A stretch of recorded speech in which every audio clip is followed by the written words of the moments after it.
জাতীয় নাগরিক পার্টি এনসিপির পক্ষ থেকে নীলফামারীর ডোমার উপজেলায় পথসভা এবং লিফলেট বিতরণ।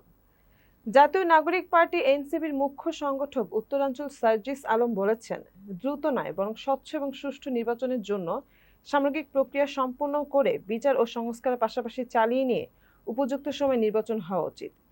তিনি বলেন, দ্রুত নির্বাচন হবে আর স্বচ্ছ ও সুষ্ঠু হবে না, তাহলে ওই নির্বাচন অভ্যুত্থান পরবর্তী সময়ে কলঙ্কে পরিণত হবে। নীলফামারী প্রতিনিধি মনিরুজ্জামান লেবু আইটিভি বাংলাকে জানিয়েছেন, সোমবার নীলফামারীর 6টি উপজেলা সফরের অংশ হিসেবে দুপুরে ডোমার ও বিকেলে জল ঢাকায় বিচার সংস্কার ও জুলাই ঘোষণাপত্রের দাবিতে এক পথসভায় এসব কথা বলেন তিনি আরো বলেন, আওয়ামী সরকারের আমলে দুর্নীতি দমন কমিশন ছিল দুর্নীতির আখড়া। দুদককে ব্যবহার করে রাজনৈতিক ফায়দা নেওয়া হয়েছে। সার্জিস আরো বলেন, বাংলাদেশের বর্তমান রাজনৈতিক পরিস্থিতিতে আওয়ামী লীগের প্রশ্নে সবাই ঐক্যবদ্ধ। আওয়ামী লীগের বাংলাদেশে ফিরে আসার কোনো সুযোগ নেই। তারা একটা কারণে আসবে, সেটা বিচারের কাঠগড়ায় দাঁড়ানোর জন্য।